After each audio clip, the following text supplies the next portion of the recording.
바쁜 하루 속 자연을 한 줌 넣어드립니다. 갑자기 쓰러진 사람 이야기, 주변에서 한 번쯤 들어보셨을 겁니다. 뇌졸중, 심근경색, 심장마비. 이 병들의 공통점이 무엇인지 아십니까? 모두 혈관이 막혀서 생기는 병입니다. 통계를 보면 더욱 놀랍습니다. 우리나라에서 10분에 1명꼴로 심뇌혈관 질환으로 쓰러집니다. 그리고 이 질환은 우리나라 사망원인 2위입니다. 이런 병들은 대부분 갑자기 오는 것처럼 보입니다. 하지만 사실 우리 몸은 훨씬 전부터 조용히 신호를 보내고 있습니다. 문제는 많은 분들이 이 신호를 단순 피로나 나이 탓으로 넘겨버린다는 것입니다. 그러다 어느 날 갑자기 쓰러지게 됩니다. 오늘은 두 가지를 알려드리겠습니다. 첫 번째, 혈관이 막히기 전 몸이 보내는 위험 신호 7가지. 두 번째, 예로부터 혈관을 깨끗하게 하는데 사용해온 약초 3가지. 이 영상 하나로 지금 내 혈관 상태를 스스로 점검해 보실 수 있습니다.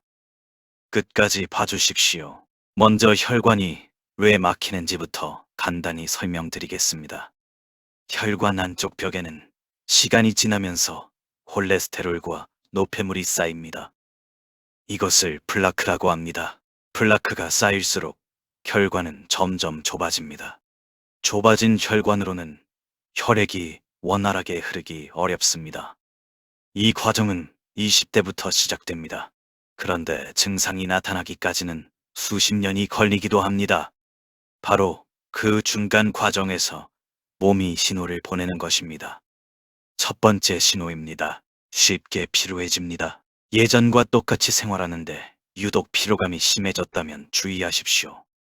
혈관이 좁아지면 온몸으로 전달되는 산소와 영양이 줄어듭니다.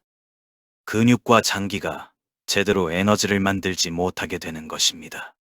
특히 이런 분들은 더욱 주의하십시오. 계단을 두세 층 오르는데 숨이 차는 분, 조금만 걸어도 다리가 무거운 분, 잠을 충분히 잤는데도 아침부터 피곤한 분. 이 증상이 반복된다면 단순 피로가 아닐 수 있습니다. 두 번째 신호입니다. 손발이 차고 저립니다. 혈관이 막히기 시작하면 가장 먼저 영향을 받는 곳이 바로 손과 발입니다. 심장에서 가장 멀리 떨어진 부위이기 때문입니다. 혈액이 충분히 흐르지 않으면 손발이 차가워지고 저림이 나타납니다. 여름에도 손발이 늘 차가운 분, 아무 이유 없이 손발이 자주 저린 분은 혈액순환을 점검해 보셔야 합니다. 단순히 체질이 차가운 것과는 다릅니다. 혈관이 문제라면 점점 증상이 심해지는 경향이 있습니다. 세 번째 신호입니다. 두통이 자주 생깁니다. 뇌는 우리 몸에서 혈액을 가장 많이 필요로 하는 기관입니다. 뇌 혈관이 좁아지면 뇌로 가는 혈류가 줄어들고 이때 나타나는 증상이 바로 두통과 머리가 무거운 느낌입니다. 특히 뒷머리가 자주 묵직하거나 아침에 일어났을 때 두통이 있는 분, 진통제를 먹어도 며칠 지나면 또 반복되는 분은 주의하십시오. 뇌졸중이 오기 전에는 이런 두통이 전조 증상으로 나타나는 경우가 많습니다. 네 번째 신호입니다. 가슴이 답답하고 압박감이 있습니다. 심장을 먹이는 혈관을 관상동맥이라고 합니다. 이 혈관이 좁아지면 심장이 충분한 혈액을 받지 못하게 됩니다. 그 결과 가슴이 쥐어짜는 듯한 느낌, 압박감, 숨이 차는 느낌이 생깁니다. 가슴 통증이 왼쪽 팔이나 턱까지 퍼진다면 이미 위험한 상황일 수 있습니다. 이 경우에는 즉시 응급실을 찾으셔야 합니다. 증상이 그 정도는 아니더라도 가슴 답답함이 반복된다면 반드시 심장 전문의 진료를 받으십시오. 다섯 번째 신호입니다. 다리가 자주 아프고 저립니다. 다리로 가는 혈관이 좁아지면 특이한 증상이 나타납니다. 걷다 보면 다리가 아프고 무거워지는데 잠깐 멈추고 쉬면 언제 그랬냐는 듯 괜찮아집니다. 그런데 다시 걸으면 또 아픕니다. 이것을 의학에서는 말초혈관 질환 또는 간헐성 파행이라고 합니다. 단순한 근육통과 다른 점은 쉬면 반드시 좋아진다는 것입니다. 이 패턴이 반복된다면 다리 혈관을 검사해 보셔야 합니다. 여섯 번째 신호입니다. 어지럼증과 집중력 저하가 생깁니다. 뇌로 가는 혈액이 줄어들면 두 가지 증상이 함께 나타납니다. 갑작스러운 어지럼증과 생각이 잘 정리되지 않는 느낌입니다. 특히 자리에서 일어설 때 갑자기 눈앞이 캄캄해지는 분, 예전보다 기억력이 떨어진 것 같은 분, 집중이 안 되고 멍한 시간이 잦아진 분은 주의하십시오. 이런 증상이 뇌 혈관 문제와 연결되어 있는 경우가 생각보다 많습니다. 일곱 번째 신호입니다. 혈압이 올라갑니다. 혈관이 좁아지면 혈액이 통과하기 어려워집니다. 그러면 몸은 더 강한 힘으로 혈액을 밀어보내려 합니다. 그 결과 혈압이 올라가게 됩니다. 고혈압은 그 자체로도 위험하지만 동시에 혈관이 더 빠르게 손상되는 악순환을 만들어냅니다. 혈압을 재보신 적이 없다면 오늘 당장 측정해 보십시오. 수축기 혈압이 130이 넘는다면 생활 관리가 필요합니다. 지금까지 7가지 신호를 말씀드렸습니다. 한두 가지가 겹친다면 지금 당장 생활 습관을 점검하십시오. 3가지 이상 겹친다면 전문의 진료를 권합니다. 그렇다면 혈관을 깨끗하게 유지하는 방법은 무엇일까요? 운동, 금연, 저염식이 중요한 것은 모두 아실 겁니다. 오늘은 그에 더해 예로부터 동양의학에서 혈관 건강을 위해 사용해온 약초 3가지를 소개해드리겠습니다. 동의보감과 본초 강목 그리고 현대 연구를 함께 살펴보겠습니다. 첫 번째 약초는 마늘입니다. 마늘의 학명은 아이움 사티붐. 수천 년 전부터 동서양 모두에서 약재로 사용된 식물입니다. 조선 허준의 동의보감에는 이렇게 기록되어 있습니다. 마늘은 오장을 따뜻하게 하고 기혈을 통하게 하며 독소를 풀어준다고 했습니다. 마늘의 약성가를 풀면 이렇습니다. 맛은 맵고 성질은 따뜻합니다. 독기를 없애고 혈기를 통하게 하며 장과 위를 따뜻하게 합니다. 현대의학에서도 마늘은 혈관 건강에 중요한 식품으로 인정받고 있습니다. 마늘 안에 있는 알리신이라는 성분이 혈액순환을 개선하고 나쁜 콜레스테롤인 LDL을 낮추는 데 도움을 줍니다. 또한 혈소판이 과도하게 뭉치는 것을 억제해 혈전 예방에도 도움이 됩니다. 가장 간단한 방법은 하루 한두 쪽 생마늘을 드시는 것입니다. 위가 약하신 분은 반드시 식후에 드시고 익혀 드시면 알리신이 줄어들 수 있으니 참고하십시오. 두 번째 약초는 인삼입니다. 인삼의 학명은 반액진싱, 페낙슨, 그리스어로 만병통치약이라는 뜻입니다.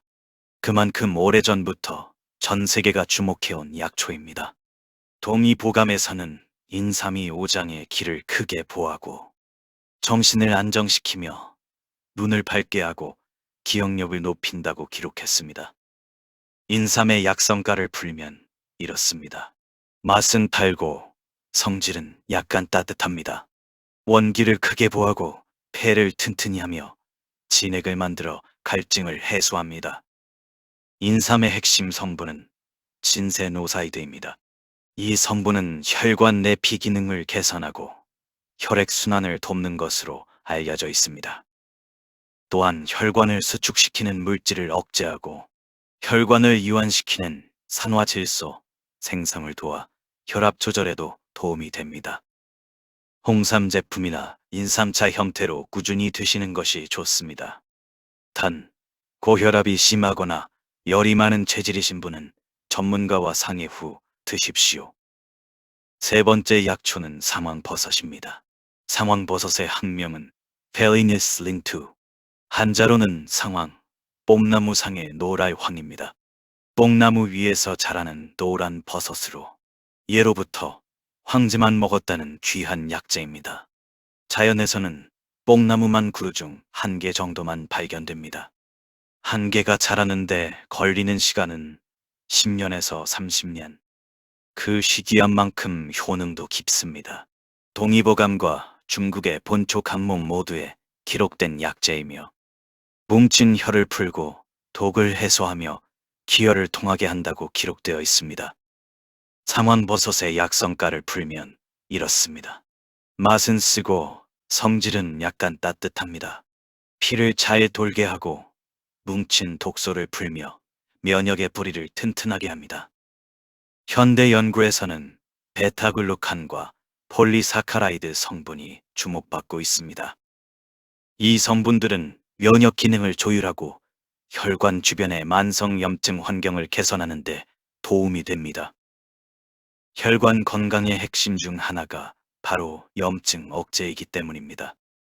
한국한의학연구원과 서울대학교 의과대학 연구에서도 상황버섯의 항산화 및 면역 조절 효과가 보고되고 있습니다.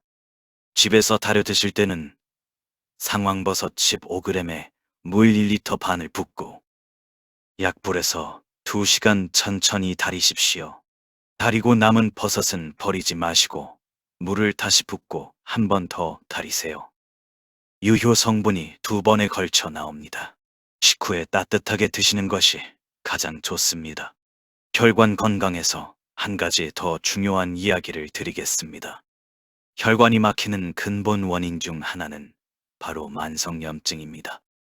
우리가 흔히 아는 염증은 상처가 생겼을 때 빨갛게 붓는 것이죠. 그런데 혈관 속 염증은 눈에 보이지 않습니다. 오랜 시간 조용히 혈관벽을 손상시킵니다. 잘못된 식습관, 운동 부족, 만성 스트레스, 수면 부족. 이런 것들이 쌓이면 혈관 안에 보이지 않는 염증이 생깁니다. 염증이 생긴 혈관벽에 콜레스테롤이 더 잘 달라붙습니다. 그것이 플라크가 되고 플라크가 쌓이면 혈관이 좁아집니다. 결국 어느 순간 완전히 막히게 되는 것입니다. 이 악순환을 끊는 것이 혈관 건강의 핵심입니다. 오늘 소개하는 약초 3가지는 모두 이 흐름을 개선하는 데 도움을 줍니다. 3가지 약초를 간단히 비교해 드리겠습니다. 마늘은 콜레스테롤을 낮추고 혈전을 예방하는 데 강점이 있습니다. 인삼은 혈관 이완과 원기 회복에 강점이 있습니다. 상황버섯은 혈관 주변 염증 억제와 면역 조율에 강점이 있습니다. 3가지를 함께 활용하면 혈관 건강을 다각도에서 관리할 수 있습니다. 오늘 내용을 정리해 드리겠습니다. 혈관이 막히기 전 몸이 보내는 신호 7가지.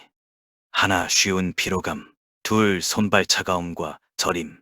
3. 잦은 두통. 4. 가슴 답답함과 압박감. 5. 다리 통증과 저림. 6. 어지럼증과 집중력 저하. 7. 혈압 상승. 이 중 3가지 이상이 겹친다면 지금 당장 전문의를 찾으십시오.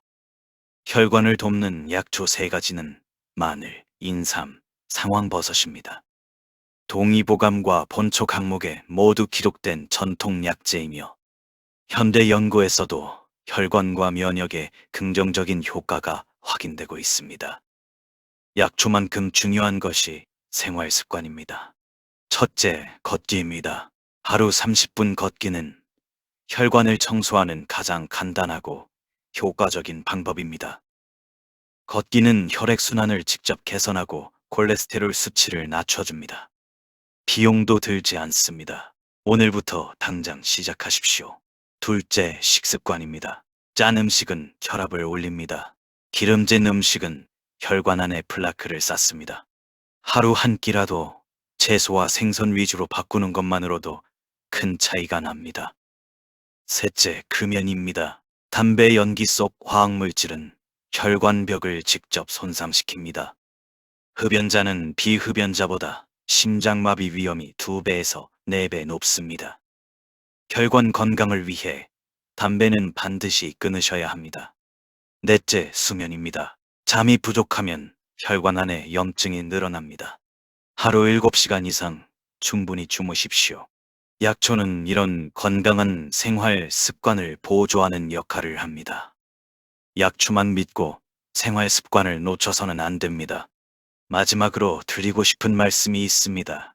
우리나라에서 사망 원인 1위와 2위는 암과 심내혈관 질환입니다. 심내혈관 질환의 대부분은 바로 혈관이 막혀서 생깁니다. 그런데 놀라운 사실이 있습니다. 혈관 질환으로 사망하는 분들 중 상당수는 사전에 오늘 말씀드린 신호들을 경험했다고 합니다. 하지만 대부분 대수롭지 않게 넘겼습니다. 혈관 건강은 하루아침에 나빠지지 않습니다. 그리고 하루아침에 좋아지지도 않습니다. 오늘 알려드린 신호 7가지를 꼭 기억해 두십시오. 그리고 그 신호가 내 몸에서 나타난다면 더 이상 나이 탓, 피로 탓으로 넘기지 마십시오. 작은 관심 하나, 작은 습관 하나가 혈관을 지킵니다. 혈관을 지키는 것이 곧 생명을 지키는 일입니다. 사랑하는 가족들과 더 오래, 더 건강하게 함께 하시길 바랍니다. 오늘 이 영상에서 알려드린 내용은 동의보감, 본초 강목, 그리고 현대의학 연구를 바탕으로 했습니다. 전통 지식과 현대 과학이 함께 인정한 내용들입니다. 다만 개인의 상태에 따라 효과는 다를 수 있습니다. 본 영상은 참고용이며 질환이 있는 경우 반드시 전문가와 상의하십시오. 오늘 영상이 도움이 되셨다면 구독과 좋아요 부탁드립니다. 이 영상을 부모님께 혹은 혈관 건강이 걱정되는 주변 분께 꼭 공유해 주십시오. 한 사람의 혈관을 지키는데 이 영상이 조금이나마 도움이 되길 바랍니다. 약초안줌이었습니다.